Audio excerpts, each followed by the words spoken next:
അസ്സലാമലൈക്കും. കൊച്ചടുക്കളയിലേക്ക് എല്ലാവർക്കും സ്വാഗതം. ഞാനിന്നിവിടെ ഉണ്ടാക്കുന്നത് ഇറച്ചിപ്പത്തിരി. അതിന് വേണ്ടി ഒരു പാത്രം എടുത്ത് വെച്ചിട്ടുണ്ട്. അതിന് കുറച്ച് സവാള, ഇഞ്ചി, വെള്ളുള്ളി, പച്ചമുളക് എല്ലാം കൂടി ഇട്ടൊന്ന് വഴറ്റിയെടുക്കുന്നുണ്ട്. നന്നായിട്ടൊന്ന് മൂത്ത് വരുമ്പോൾ പൊടികളിട്ട് കൊടുക്കും. നന്നായിട്ട് മൂത്ത് വന്നിട്ട് 2 ടീസ്പൂൺ മല്ലിപ്പൊടി ഇട്ട് കൊടുത്തിട്ടുണ്ട്. 1 ടീസ്പൂൺ മുളക് പൊടി, 1 ടീസ്പൂൺ കുരുമുളക് പൊടി, 1/2 ടീസ്പൂൺ ഗരം മസാല. പച്ചമണം മാറുന്നത് വരെ ഒന്ന് വഴറ്റി കൊടുക്കണം. ലേശം മഞ്ഞൾപ്പൊടി കൂടി ഇട്ട് കൊടുക്കണം. ആവശ്യത്തിനുള്ള ഉപ്പിട്ട് കൊടുക്കുക. മല്ലിയില അരിഞ്ഞത് വറുത്തിട്ട് കൊടുക്കുക. 1 കിലോ അരച്ചെടുത്ത് അതിൽ കുറച്ച് ഇഞ്ചി, വെള്ളുള്ളി, ലേശം മുളക് പൊടി, മഞ്ഞൾപ്പൊടി, ഗരം മസാലപ്പൊടി എല്ലാം കൂടി ഇട്ടുങ്ങാറ്റും ഉപ്പിട്ട് വേവിച്ചെടുത്തേക്കണം. ഇതൊന്ന് ഗ്രൈൻഡ് ചെയ്തെടുക്കാം. ബീഫെല്ലാം ഞാൻ ഗ്രൈൻഡറിലിട്ടൊന്ന് പൊടിച്ചിട്ടുണ്ട്. കുറച്ച് ഞാൻ ചെറുതായിട്ട് അരിഞ്ഞെടുത്തിട്ടുണ്ട്. ഒന്ന് കടിക്കാനായിട്ട് ഇങ്ങനെ ചെയ്യണം. നല്ല ഇറച്ചി പൊടിച്ചത് അതിലേക്ക് ഇട്ട് കൊടുക്കാം. ഇട്ടൊന്ന് നന്നായിട്ടൊന്ന് മിക്സ് ചെയ്ത് കൊടുക്കാം. എല്ലാം കൂടി ശരിക്കും യോജിക്കുന്ന വരെ ഒന്ന് വഴറ്റി കൊടുക്കണം. മല്ലിയില അരിഞ്ഞത് കുറച്ചും കൂടി ഇട്ട് കൊടുക്കുന്നുണ്ട്. ഇറച്ചിപ്പത്തിരിക്കുള്ള ബീഫ് റെഡിയായി. ഇനി നമുക്ക് അതിന് വേണ്ട പൊടി എടുക്കാം. 4 കപ്പ് അരിപ്പൊടി എടുത്തിട്ടുണ്ട്. 1 കിലോ പത്തിരിയുടെ പൊടിയാണ്. അതിലേക്ക് ആവശ്യമുള്ള ഉപ്പിട്ട് കൊടുക്കുന്നുണ്ട്. മിക്സ് ചെയ്ത് കൊടുക്കാം. 1 തേങ്ങ, 1 ടീസ്പൂൺ പെരുംജീരകം, വലിയ ജീരകം, 1/2 ടീസ്പൂൺ മഞ്ഞൾപ്പൊടി,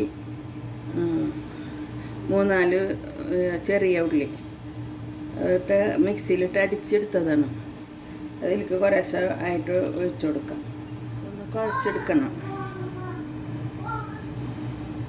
ആവശ്യത്തിനുള്ള വെള്ളവും കൂടി ഒഴിച്ചു കൊടുക്കണം.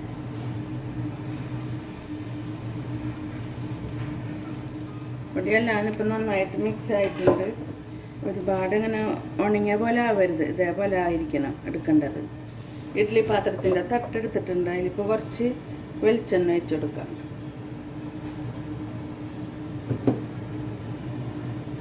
ഇത് പിടിക്കാതിരിക്കാൻ വേണ്ടി പരട്ടണമാണ്. കുറേശ്ശെ പൊടി ഇതിൽ നിന്ന് എടുത്തിട്ട് ഇതിൻ്റെ മാവ് കുറച്ചെടുത്തിട്ട് ഇതിലേക്ക് ഇങ്ങനെ വെച്ച് കൊടുക്കാം. അതുപോലെ എല്ലാ പൊടിയിലിങ്ങനെ വെച്ച് കൊടുക്കണം.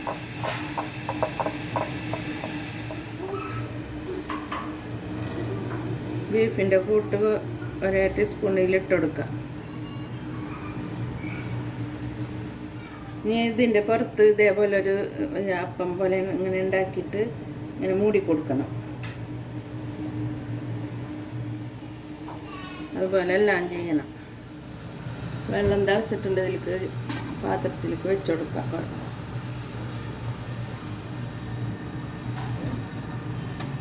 ആവിയിൽ വേവിക്കുന്നതാണിത്.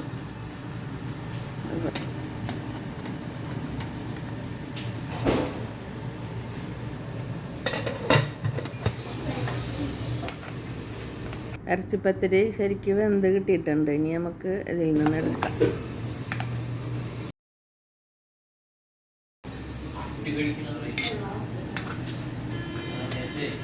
പ്ലേറ്റിൽ ഇങ്ങനെ ഉണ്ടാക്കാനും പറ്റും കേട്ടോ. എന്നിട്ട് ആവിയിൽ തന്നെ വേവിച്ചെടുക്കാം.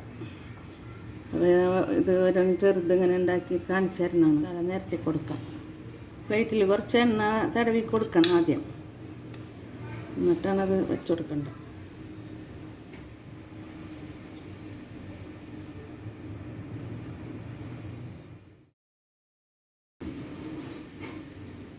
ഇതിലുണ്ടാക്കിയത് ഇങ്ങനെ കമഴ്ത്തി കൊടുത്തിട്ടുണ്ട്. ഇതിങ്ങനെ കട്ട് ചെയ്തിട്ട് എടുക്കാം. അതുപോലെ ശരിക്കും കിട്ടിയിട്ടുണ്ട്. അതിൻ്റെ ഉള്ളിൽ ചെയ്ത് ലേശം മുളക് പൊടിയും ഉപ്പിട്ട് ഒന്നിങ്ങനെ ലേശം വെള്ളം ഒഴിച്ചും കയറ്റം കലക്കിയിട്ടുണ്ട്. അതിൽ ഇതൊന്ന് മുക്കി കൊടുക്കുന്നുണ്ട്.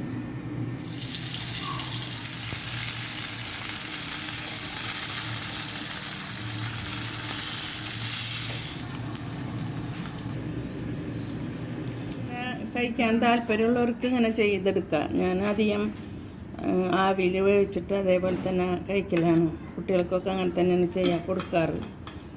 ഇപ്പം ഞാനിതിങ്ങനെ 2 എണ്ണം മാത്രം അങ്ങനെ ചെയ്തതാണ്. ഭയങ്കര ടേസ്റ്റാണ് അത് ഇങ്ങനെ ചെയ്താലും. അങ്ങനെ നമ്മുടെ ഇറച്ചിപ്പത്തിരി റെഡിയായി. നല്ല ടേസ്റ്റാണ്, നല്ല സോഫ്റ്റാണ്. ഇതുപോലെ എല്ലാവരും ഉണ്ടാക്കണം. എല്ലാവർക്കും ഷെയർ ചെയ്ത് കൊടുക്കണം, ലൈക്ക് ചെയ്യണം. ഇൻഷാ അല്ലാഹ് പുതിയൊരു വീഡിയോ ആയിട്ട് വരാം. അസ്സലാമു അലൈക്കും.